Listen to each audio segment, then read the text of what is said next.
El Tribunal del Consulado, ¿sí? Es la, como quien dice, la institución quien dirige... Disculpen. Vamos a ver de que la Real Audiencia, el virrey, ¿sí? Van a ser los principales dirigentes de la parte administrativa, pero también vamos a ver de que, un ratito, ya está. También vamos a ver en este caso, de que el Tribunal de Consulado fue aquella institución quien dirige la parte comercial, así como la Casa de Contratación de Sevilla era aquella que se encargaba justamente de tener el control comercial en España. En caso del virreinato, vamos a ver de que el Tribunal de Consulado se encargaba de la parte comercial. Entonces, vamos a poner por aquí en mi pantalla, ¿sí? Vamos a poner por aquí en mi pantalla. Ponemos por acá. ¿Está? Muy bien. Vamos a poner acá en la pantalla entonces lo siguiente. Ponemos acá las autoridades locales, ¿sí? Ya sabemos que son el virrey, ya hablamos acerca del virrey, ¿sí? Encontramos la Real Audiencia, también ya hablamos acerca de la Real Audiencia, y por último encontramos al Tribunal del Consulado. Tribunal del Consulado. El Consulado. Tribunal del Consulado. Recordar que el Tribunal del Consulado era aquella institución que se encargaba de la parte comercial, ¿correcto? Como te decía, en España hablamos acerca de la Casa de Contratación de Sevilla y en caso del virreinato, el Tribunal del Consulado. Y si hablamos acerca del virreinato del Perú, ¿cuál era el puerto con el cual se dirigía el comercio? El puerto del Callao. Callao. Muchachos, eso es lo que estaría pasando. ¿Ya? ¿Qué más? Después de las autoridades, también habíamos hablado de los impuestos en la parte económica, ¿no? La organización económica. Vamos a poner acá organización económica. Y en caso de la organización económica, bueno, ya habíamos hablado un poco de esto, ¿no?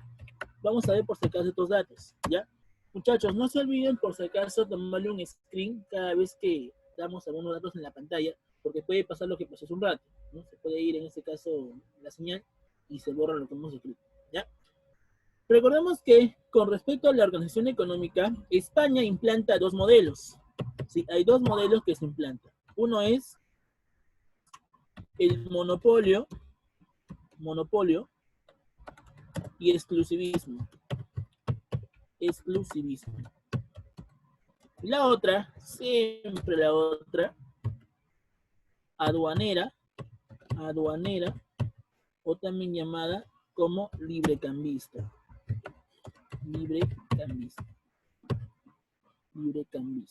¿Ya? Estas son los dos modelos que se van a implantar dentro del Virreinato del Perú. El modelo monopólico o exclusivista solamente se dio entre el siglo XVI y XVII.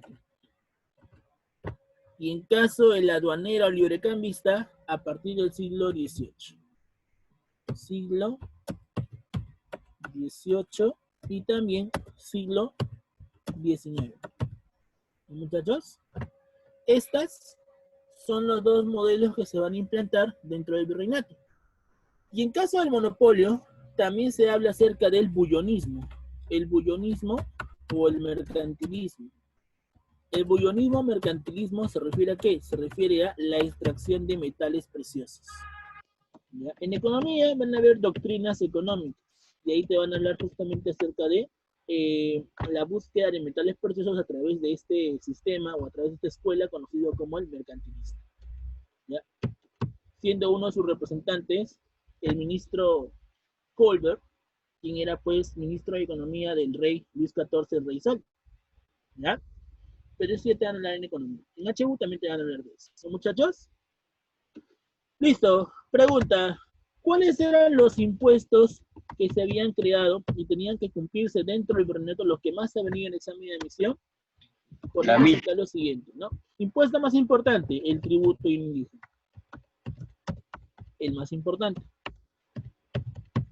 ¿Por qué? Porque eso permitía la manutención de todas las autoridades políticas en el virreinato. ¿Sí? Entonces ponemos acá que fue la más importante. ¿Sí? ¿Quiénes lo pagaban? Todos, con excepción de los caciques o los nobles indígenas, ¿no? Caciques y barayotes. ¿Ya, muchachos? Siguiente impuesto, el almojarifazgo, que también ha sido pregunta de examen. ¿En qué se basa el almojarifazgo? Se basa en un impuesto aduanero. Aduanas. O comercial. ¿Por qué? Porque requiere en lo que es la exportación e importación. ¿Ya? Por lo que se exporte o lo que se importe, se estaría pagando el almojarifaz. ¿Correcto? Encontramos también, ¿qué cosa? El alcabala. Cabala. ¿A qué se refiere el alcabala? El alcabala se refiere a un impuesto predial, ¿sí? Un impuesto que tú vas a pagar por los bienes muebles e inmuebles. Impuesto por bienes muebles. Impuesto, claro, parecido al IGU, ¿no? Impuesto por bienes muebles. Sí, ajá, claro, algo así. Impuesto por bienes muebles e inmuebles. Ajá, ahorita vamos a hablar de la avería, no te preocupes. Ahorita vamos a hablar. Profesor, una pregunta. Muy bien, ¿qué más? Después de la cabala, ya, vamos a hablar acerca, pero antes de la avería encontramos qué cosa, el quinto real. Pregunta, ¿en qué se basaba el quinto real? ¿Qué es un quinto, muchachos? ¿Qué tanto por ciento? 20%. 20%. ¿Qué tanto por ciento es? 20%, ¿no? Así es. Ponemos que es el 20% por la extracción de minerales. ¿Ya? Ese es el quinto real. Muchachos. Muy bien. Hablamos también acerca de la avería. ¿Ya? A ver, vamos a poner por acá. La avería. Avería. ¿Sí?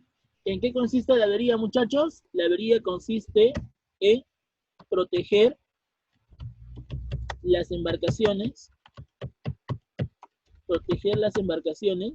de los corsarios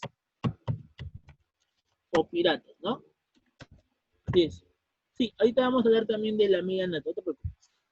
Embarcaciones de los corsarios o piratas. ¿Sí? ¿Y cómo se llamaban las flotas que protegían a estas embarcaciones? Los galeones. Los galeones. ¿Listo? Eso es lo que estaría pasando. ¿Ya, muchachos? Muy bien. ¿Qué más? Sigamos con esto que está muy interesante. ¿Ya, muchachos? A ver.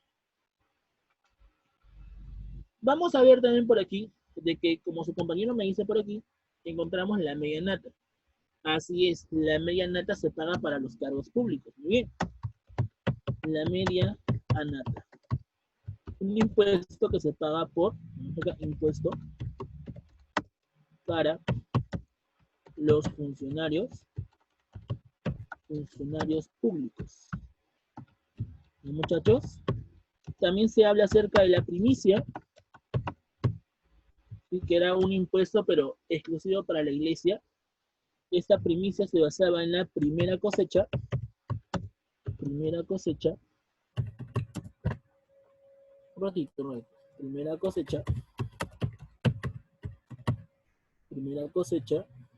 ¿sí? A favor de la iglesia.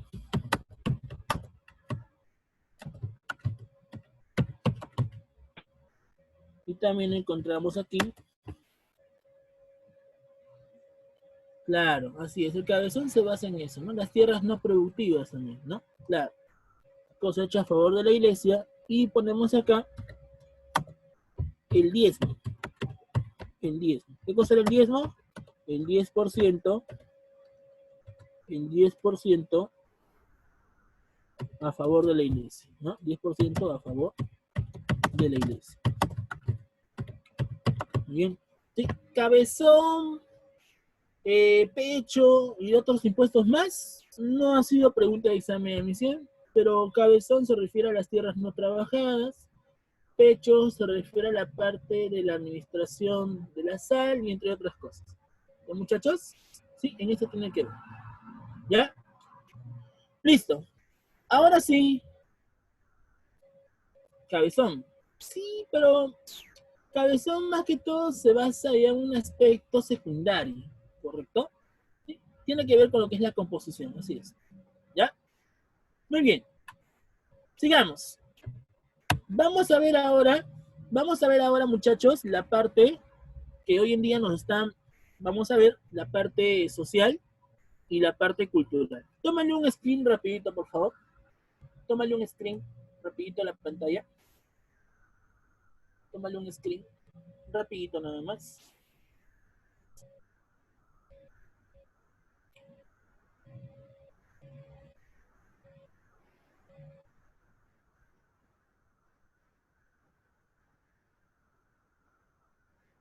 ¿Está, muchachos? Listo, profe. Muchachos, ¿está? Sí, Ok.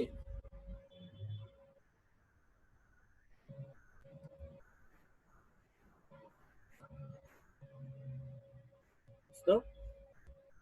Bien, muchachos. Sigamos.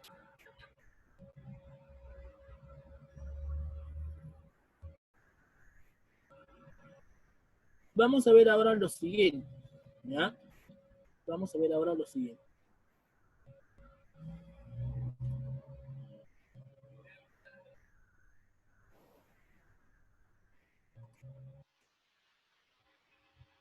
Vamos al PPT.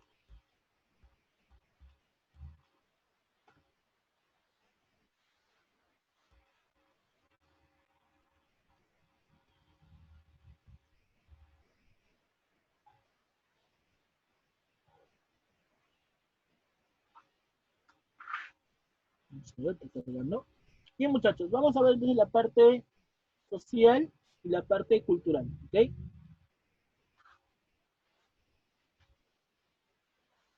Está cargando. Bien, ahí está. Vamos a ver, esto ya lo habíamos visto la semana pasada. Vamos a bajar más abajo. Vamos a ir más abajo. Aquí.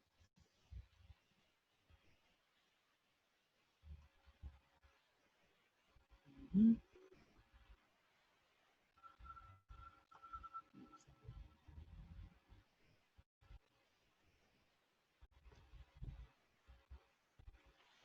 Acá, pantalla completa.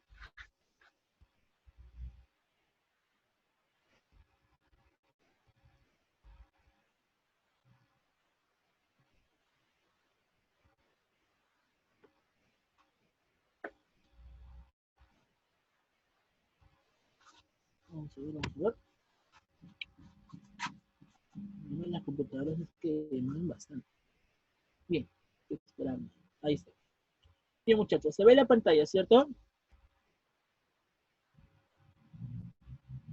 Sí, profe.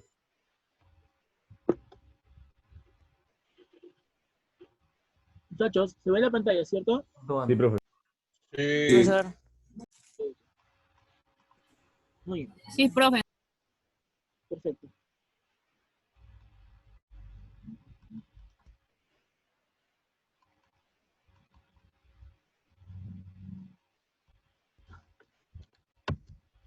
Bien, cuando hablamos acerca de la parte social, la parte cultural, en este caso, veamos lo siguiente. Pregunta, cuando la semana pasada, sí, sí los escucho, muchachos, no se preocupen. Cuando la semana pasada habíamos visto la parte social, te había comentado de que cuando se implanta lo que es el virreinato, la jerarquía social se divide en dos grupos, ¿sí? Encontramos la República de Españoles y la República de Indios, ¿correcto? La República de Españoles obviamente va a ser la alta jerarquía quien va a tener el control de la sociedad, ¿sí? Mientras que la República de Indios es aquella que va a ser pues dirigida y va a ser como quien dice la que va a cumplir los roles de difundir todas las normas o en este caso las obligaciones que España les implanta, ¿correcto? O sea, la sociedad en castellano, sí, la sociedad de la República de Indios se encarga de dirigir, ¿no?, todo lo que España le implanta, ¿correcto? A ver, tenemos para acá lo siguiente. Bien. Decía entonces que la jerarquía social, muchachos, estaba dividida en dos grupos, ¿sí? La primera fue la República de Españoles y la otra fue la República de Indios. Ahora, recuerda que la República de Indios, muchachos, estaba compuesta por las reducciones indígenas, ¿correcto? Recuerda que las reducciones indígenas fue la organización que se implanta a través de las reformas toleranas, ¿sí? Recuerda que una de las reformas toleranas que se implanta fue reorganizar socialmente a la población indígena, que antes estaba conformada por encomiendas. Ahora van a ser reorganizadas a través de las reducciones indígenas. Estas reducciones indígenas van a ser supervisadas por dos autoridades. El corregidor, que es aquel que tiene la misión de evangelizarlos y cobrarles impuestos. Y el cacique o curaca, quien es el representante de cada reducción. Él da la cara por cada reducción.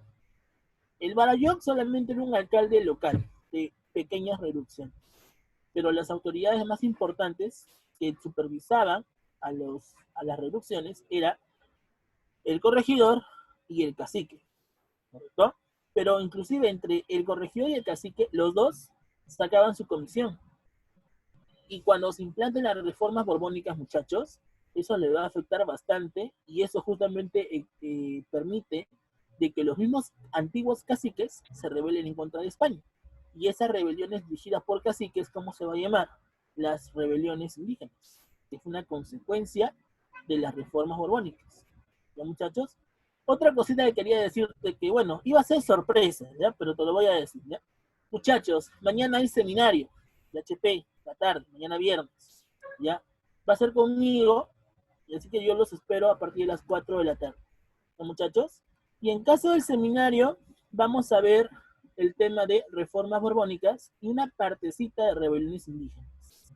¿Ya, muchachos? Que mañana los espero a las 4 de la tarde a todos. Muchachos, en punto, por favor, ¿ya? Listo. Sigamos por acá, entonces. Decía que la sociedad, entonces, virreinal estaba compuesta por dos partes. República de Españoles, República de Indios. Esta República de Españoles fue conformada por ¿qué? La nobleza y la burguesía. Solamente nobleza y burguesía. Mientras que el resto fue conformada por la República de Indios. ¿Correcto? Cuando hablamos acerca de la nobleza, tenemos que recordar que la máxima o la alta jerarquía que se encuentra en la nobleza, ¿quién es? ¿Quién es aquel que está a la cabeza de toda la sociedad en el virreinato? El virrey. El virrey, ¿no? Así es, el virrey. ¿Correcto? Muy bien. Y después del virrey estarían siguiendo los peninsulares, o sea, aquellos que nacieron en España, ¿no? Porque sería redundante decir, ¿no? Los españoles que nacieron en España, ¿no? Simplemente aquellos que nacieron en España, ¿sí? Ellos son los peninsulares o chapetones, ¿correcto? Ahora, ellos tenían títulos nobiliarios, ¿sí? La nobleza indiana, compuesta por los criollos. Los criollos, muchachos, recuerdan que era hijo de españoles nacidos en América, ¿sí? Estos criollos estaban conformados por dos grupos, criollos ricos, criollos pobres. Pero aquellos que tenían beneficios con respecto a la nobleza alta eran los criollos ricos, ¿correcto? Ellos eran descendientes de los primeros invasores, ¿ya? Ahora, Los indígenas caciques, que son parte de la nobleza baja, ¿correcto? Son descendientes de algunos nobles del Tahuantinsuyo. ¿Me dejo entender? Por ejemplo, eran hijos de caciques, eran hijos de curacas, de jefes o generales, como algunos generales atahualpistas, o algunos generales huascaristas por ahí, ¿no? Descendientes de curacas, de tribus, y entre otros. Pero ellos, como son indígenas, tienen la obligación de servir al Estado. Justamente los caciques, ¿sí?, que eran antiguos nobles en el Tahuantinsuyo, ahora van a ser nobles, pero a favor de España. Y ellos tienen la obligación de darle cuentas al rey de España con respecto a las reducciones indígenas. Si algo pasaba, el cacique tenía que dar la cara. El corregidor solamente daba cuentas de los impuestos que pagaban y el sometimiento. Nada más. El cacique era que tenía que hablar acerca de todo lo demás que sucedía dentro de las reducciones. Pobreza, desnutrición, muertes, enfermedades. Todo eso tenía que plantearlo el cacique. Por eso que el cacique tenía la chamba más alta. Y le pagaba miserias, ¿no? Pero por lo menos le pagaba. Y tenía la facultad de que sus hijos puedan estudiar en las escuelas de caciques. Y estas escuelas de caciques van a ser, por ejemplo, la escuela Francisco de Borja, que se encontraba en el Cusco, y la escuela El Príncipe, que se encontraba aquí en Lima. ¿Ya? Vamos a ver de que la burguesía, ¿sí? Tú sabes que la burguesía es el sector social que ya había nacido pues en el siglo XII en Europa. Esta burguesía va a llegar a América a partir del siglo XV, siglo XVI, ¿sí? Y estaría implantándose pues a través de los españoles ricos. No tenían títulos, pero sí tenían riquezas, ¿sí? Y ellos se van a encargar de la parte comercial. Ellos van a abrir sus mercados, van a abrir sus ferias, van a abrir sus gremios y van a implantar justamente la parte comercial. ¿Ya? ¿Qué más? Las castas. Cuando te hablo acerca de las castas, me refiero a la mezcla entre la raza española y la raza indígena, ¿correcto? Y esta casta va a conformarse a través de mestizos, a través de mulatos, por ejemplo, y entre otros. Los indígenas van a ser conformados por la mayoría de la población. Estos indígenas serán los habitantes de América, del antiguo Tahuantinsuyo, ¿correcto? Y ellos son aquellos que van a trabajar. ¿En dónde? Van a trabajar en las minas y van a trabajar en las haciendas. En las minas se desarrollaba la mita minera, recuerda que fue una parte de la reforma toledana, eran obligados a ir a las minas y encima estos mineros tenían que pagar un tributo, ¿correcto? Con respecto a lo que es la parte obrera o la mita obrera, los indígenas eran obligados a ir a los obrajes. Por ejemplo, te dije que los chorrillos eran los principales centros textiles, donde se fabricaban los telares, las vestimentas y entre otros, ¿correcto? Por eso le decían como a los mineros le decían los mitayos, y a los obreros o en las haciendas, en la parte agrícola, le decían los yanacones. Mitayos son los que trabajan en las minas. Los que trabajan en las haciendas y en la mita obrera se le conoce como los yanacones, ¿correcto? Y también vamos a hablar acerca de los esclavos. Con respecto a los esclavos, muchachos, eran aquellos que no necesariamente eran considerados como personas, sino como objetos, como cosas. Ellos eran prácticamente traficados por España, por Portugal y por Inglaterra. Y cada vez que venían las embarcaciones de España, traían consigo a los negros. Ahora, estos esclavos, ¿sí?, estaban conformados por varios grupos. Encontramos, por ejemplo, al negro cimarrón, que ha sido pregunta de examen. El negro cimarrón era el negro rebelde, que de día era sumiso ante su patrón, ante su amo, ¿no? Decía, negro, ven acá. Y el negrito, pero en la noche, estos negros se escapaban. Pero el problema va a ser de que el mismo amo de este esclavo le va a colocar pues un sello con esas brasas que le ponen a las vacas, ¿no?, para que no se pueda escapar. ¿Qué hacía este negro cimarrón? Cogió una daga y se rasmillaba y justamente evitaba de que lo reconocieran. porque ni bien hubieran visto la marca, lo hubieran llevado de nuevo a sus tierras. ¿Y qué pasaba cuando el esclavo era capturado? Lo azotaban. Lo azotaban hasta que se canse, ¿no? Por si acaso. Hasta que se canse la persona que lo está azotando, lo azotaban al pobre negro. También encontramos al negro, el negro bozal. El negro bozal es aquel que no podía hablar muy bien el español, ¿ya? Pero a veces, muchachos, cuando traían a los negros, no les daban de comer. ¿Sabes qué pasaba? Entre ellos se devoraban.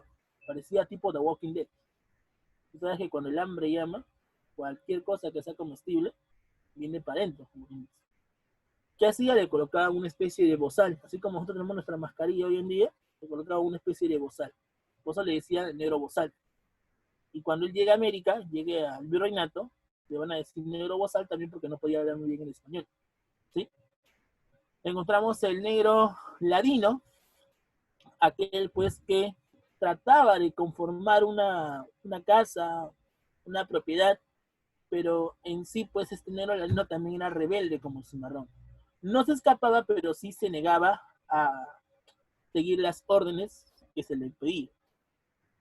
Y el salta para atrás, que viene a ser pues una derivación entre el cimarrón y el negro ladino. ¿No, muchachos? Todos estos grupos de esclavos estaban obligados a ¿qué? Estaban obligados a trabajar en la agricultura costeña. Así como los indígenas trabajaban en las haciendas, los negros también se dedicaban a las haciendas, pero principalmente a la cocina. Por ejemplo, las negritas van a ser obligadas en la cocina. ¿Por qué crees de que la gran mayoría de la gastronomía peruana fue creada por las negritas? Porque justamente las negritas eran obligadas a trabajar en la cocina. Ellas eran las cocineras. Los tamales, por ejemplo, los anticuchos, el caucao. ¿Sí?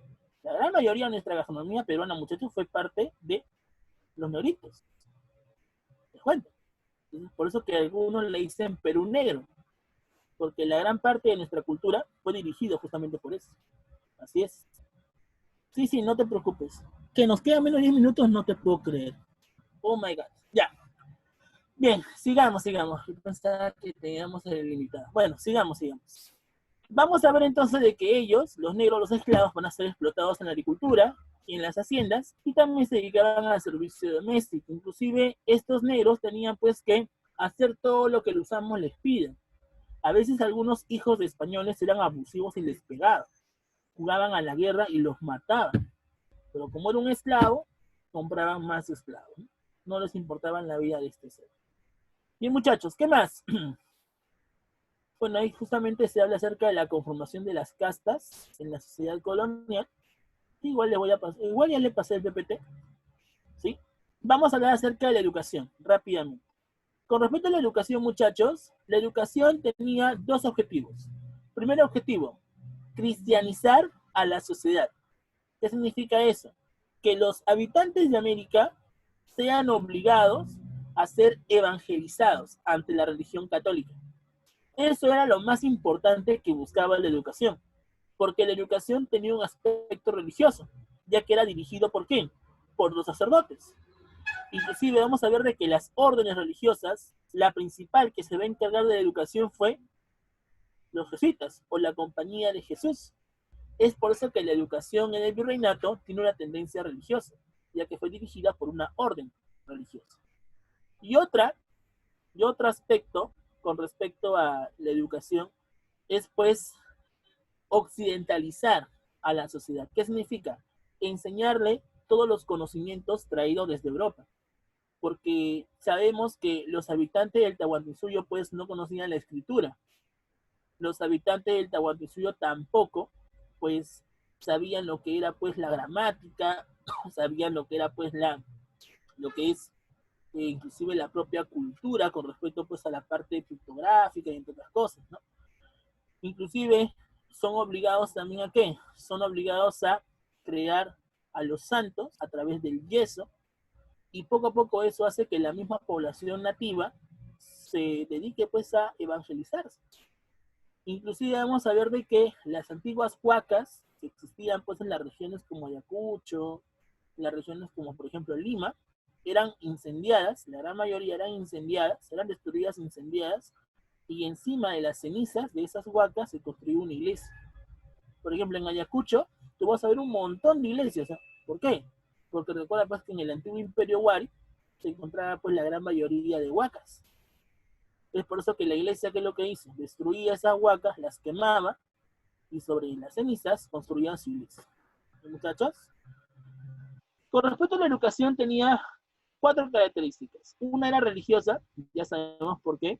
La otra era rígida, porque los alumnos tenían que ser disciplinados. Y si tú no entendías una clase, eras castigado de forma física, ¿sí? O también eras castigado de forma verbal, con insultos. Indio de... Ya sabes lo que sí. ¿Ya? Entonces vemos de que el castigo se refiere a que la educación era implantada bajo una característica totalmente disciplinar. La educación también lo que buscaba era diferenciarse entre las clases, porque la educación era clasista. Había una educación exclusiva para la nobleza y una educación exclusiva para el resto. Por eso que era clasista. La educación también era memorística. Tenías que memorizar todo lo que estaba en la pizarra o lo que tus maestros te decían. Y si no, te caía a golpe o un insulto. ¿Sí? Vamos a ver entonces de qué a sistemática, porque también hablamos acerca de que esta educación durante el virreinato no tenía un sistema de normas, pero sí se basaba pues en aspectos básicos y en aspectos superiores, ¿no? En el aspecto básico hablamos acerca de los colegios, sobre todo los colegios menores. En el aspecto superior hablamos acerca de los colegios mayores, que van a ser las primeras bases para la universidad. ¿Ya, muchachos? Vamos a hablar acerca de los colegios mayores. Los colegios mayores, muchachos, buscaban dirigir la enseñanza media, ¿sí?, y superior, siendo fundados por los propios jesuitas. Y uno de los colegios mayores importantes de los jesuitas sería el Colegio San Felipe y lo que es la Casona de San Marcos, que le pertenecía pues a la iglesia de Santo Domingo. Pero el tema va a ser de que como la educación comenzó a ser totalmente amplia en esta casona, eso hace que en 1551 se funde la Universidad de San Marcos, siendo el principal partícipe jesuita Fray Tomás de San Martín, quien funda la Universidad de San Marcos un 12 de mayo de 1551. Y es por esa razón que se menciona que la Universidad de San Marcos fue conocida como la universidad más antigua de América. Los mexicanos, muchachos, como que le dan, como quien dice, un poco de desprestigio a San Marcos, porque para ellos la Universidad de México fue la más antigua que San Marcos. Pero hay una discusión. Lo que se sabe comúnmente es que San Marcos fue la primera, aquí en América, aquí en Sudamérica. Pero con respecto a Norteamérica, pues los mexicanos dicen que no, que la Universidad de México fue la más antigua que la propia San Marcos. ¿Sí, muchachos? Muy bien. Vamos a ver de que en los colegios mayores solamente asistían, ¿sí?, miembros de la alta nobleza como los peninsulares. ¿Sí? Ellos eran exclusivamente aquellos que asistían a los colegios mayores. Solamente los hijos de los peninsulares. Ellos tenían un docente tipo tutor quien tenía el cargo de supervisar a este estudiante. Los estudiantes, inclusive muchachos, eran enviados a una especie de internados.